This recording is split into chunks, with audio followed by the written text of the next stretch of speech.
అధ్వాన్నంగా నరసరావుపేట క్రైస్తవ సమాధుల తోట పారిశుద్ధ్యం. మందుబాబులు పేకాటకు నిలయంగా క్రైస్తవ సమాధుల తోట. క్రైస్తవ సమాధుల తోటలో పారిశుద్ధ్యాన్ని పట్టించుకొని మున్సిపల్ అధికారులు మరియు స్థానిక శాసనసభ్యులు ఆదివారంలోపు సమాధుల తోటలో పారిశుద్ధ్య పనులు చేయకపోతే వైఎస్ఆర్ కాంగ్రెస్ పార్టీ తరఫున మా సొంత నిధులతో మేమే చేస్తాం.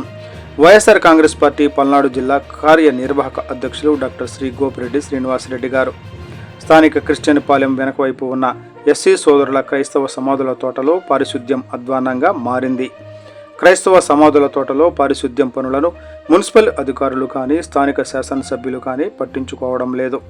క్రైస్తవ సోదరులు తమ పెద్దల సమాధులను ఇక్కడ నిర్మించుకొని గౌరవప్రదంగా పరలోకానికి చేరిన తమ పెద్దలను తలుచుకొని ఈస్టర్ పండుగ నాడు ఇక్కడ ప్రార్థనలు చేస్తారు. ఇక్కడ సమాధుల తోటలోని సిమెంట్ రోడ్ల మీద మురుగునీరు నిలిచిపోయి పరిసర ప్రాంతాలు అన్నీ పాచిపట్టిపోయి ఉన్నాయి. పక్కన ఉన్న ఖాళీ స్థలం నుంచి మురుగునీరు లీకై కొన్ని నెలల నుంచి ఈ రోడ్లపై ప్రవహిస్తూ మొత్తం పూర్తిగా పాచిపట్టిపోయింది. సిలువ చుట్టూ పందికొక్కులు చనిపోయి పడి ఉన్నాయి. అక్కడ తీవ్ర దుర్గంధం వెదజల్లుతోంది. అయినప్పటికీ మున్సిపల్ అధికారులు కానీ శాసనసభ్యులు కానీ పట్టించుకున్న పాపాన పోవడం లేదు. రాత్రిపూట మందుబాబులు ఇక్కడ తాగి పేకాట ఆడుతూ ఖాళీ మందు సీసాలు అక్కడే పడేస్తున్నారని, ఈ సమాధుల తోటను పేకాటకు నిలయంగా మార్చారని ఆవేదన వ్యక్తం చేశారు.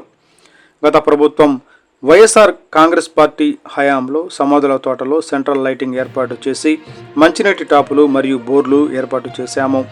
గత వైసీపీ హయాంలో ఒక పోలీసు అధికారి చేత ఇక్కడ ప్రతిరోజు రాత్రిపూట పెట్రోలింగ్ నిర్వహించి సమాధుల తోటలో ఎటువంటి అసాంఘిక కార్యకలాపాలు జరగకుండా అడ్డుకున్నామని తెలిపారు.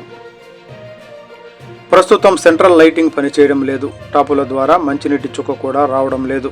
బోర్లు అక్కడక్కడ పనిచేస్తున్నాయి. ప్రస్తుత శాసనసభ్యులు మాత్రం గుడ్ ఫ్రైడే నాడు సిలువ పట్టుకొని ఫోటోలకు పోజులు ఇస్తారు తప్ప ఇక్కడి పారిశుద్ధ్యాన్ని మెరుగుపరిచే చర్యలు ఏవీ చేపట్టడం లేదని, ఇప్పటికైనా శాసనసభ్యులు కళ్ళు తెరిచి సమాధుల తోటలో పారిశుద్ధ్య పనులు చేయించాలని, సెంట్రల్ లైటింగ్ బాగు చేయాలని, ట్యాపుల ద్వారా మంచినీటిని సరఫరా చేయించాలని, బోర్లు బాగు చేయించాలని డిమాండ్ చేశారు.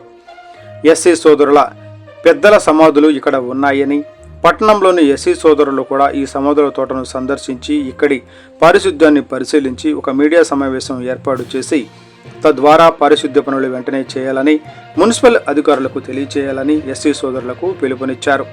సమాధుల తోటలోని పారిశుద్ధ్య పనులను మరియు పాడైపోయిన సెంట్రల్ లైటింగ్, మంచినీటి ట్యాపులను తక్షణమే బాగు చేయించాలని, ఆదివారం లోపు ఈ పనులన్నీ చేయించకపోతే వైఎస్ఆర్ కాంగ్రెస్ పార్టీ తరఫున ఎస్సీ సోదరులతో కలిసి మేమే శ్రమదానం చేసి మా యొక్క సొంత నిధులు వెచ్చించి సమాధుల తోటను శుభ్రం చేస్తామని ఈ సందర్భంగా హెచ్చరించారు.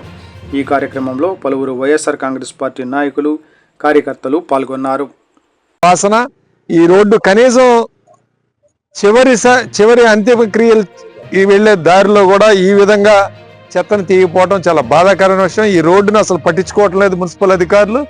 అట్లానే ఈరోజు ఈ రోడ్డు మీదకి వెళ్లే వాళ్ళు కూడా చాలా ఇబ్బంది పడే పరిస్థితి. దయచేసి వెంటనే దీన్ని క్లియర్ చేయాలని చెప్పి ఈరోజు మేము గుడ్ మార్నింగ్ నరసరావుపేట కార్యక్రమంలో ఈరోజు డిమాండ్ చేస్తాం.